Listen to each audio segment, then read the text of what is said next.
Oh, what's this weird room here? I see diamonds inside. I do like diamond blocks. I'm gonna go check it out. Well, I don't see any trap triggers here. No redstone. I feel pretty safe taking this apart. Let's go for it. Hmm. Diamonds. Oh, holy crap. No! My diamond! My diamond! Oh, nuts. Okay, so what that just was a sort of demonstration of what we're doing here. And what it is it's unseeable, unhearable, no button redstone input player detection. And the way it's done is abusing the spawners the way that Seth Bling recently did with his Dinnerbone volcano. That from watching his tutorial, which I'll link in the description, you can see how you can set up a spawner to generate any block as a falling sand entity in any location. And what we've done is, instead of using lava or TNT the way he did for dramatic effect, we made it make redstone wire. So what happens is this block here is under the floor, goes up here, and if you see where these are landing, it's this location. And when the spawner goes off, it'll fill in that circuit, which it may take a little bit to do. So I might not stand here and wait for that to go, because we're going to demonstrate this again. But when this spawner activates from the player being close to it, it'll complete the circuit up here by dropping a wire onto that particular spot. Yeah, just like that. And that's what opened the lava gates on me just a second ago. So here I have one that's a little bit... all of this wiring is pretty much unnecessary, it's just for demonstration purposes. That's my reset button. Just take the wire right back out.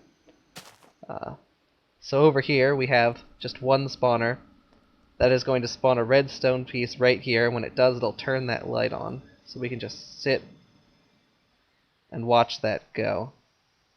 So as soon as this spawner goes, that light turns on.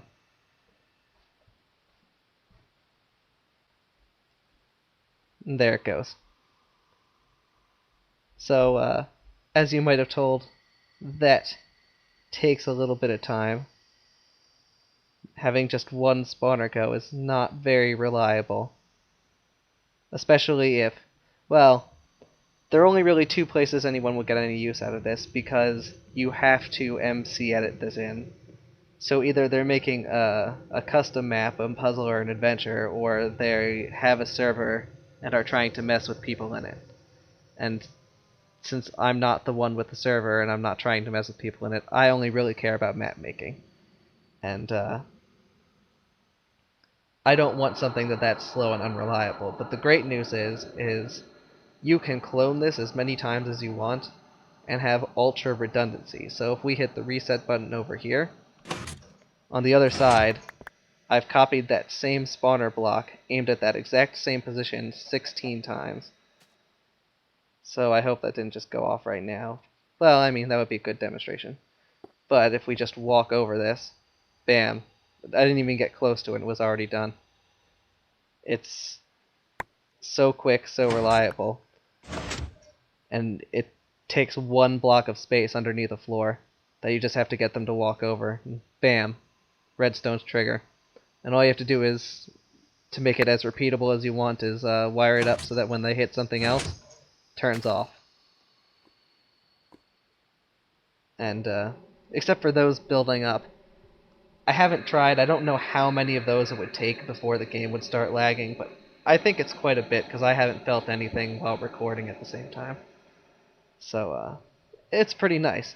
But here is my favorite feature, because while making Deja Vu, I ran into the problem that redstone signals start getting glitchy when they go out of render distance. So if you had a wire that went more than, I think it's 16 chunks or 254 blocks, the signal will get cut off at 254 and just stop because the chunks are not rendered anymore. Or 256. And with Deja Vu, it was a problem because you get to the end and you die, and when you respawn, that signal has not gotten back to the center yet. So with this, when it spawns, it makes that in here whether it's loaded or not. And as soon as you arrive here, as soon as this is within render distance, it drops into place and completes the circuit. So let's teleport miles away. I obviously arranged this ahead of time. This is about 1,000 blocks away, so it's not miles away, but it's more than half a mile away. So we got our spawners here. They're already going off. We jump in the hole, teleport back to that bed real quick, and we get light on. So yeah, it goes as far as you like. It has all the advantages of not having a redstone wire. Every single possible advantage of not having a redstone wire. The only thing that's kind of disappointing to me is I tried to do it with the nether, but apparently the nether uses the coordinates itself. It doesn't send it back to the overworld, so you can't set up redstone that goes interdimensionally. So that's kind of a shame. But infinite distance, unseeable, unhearable. It's pretty nice.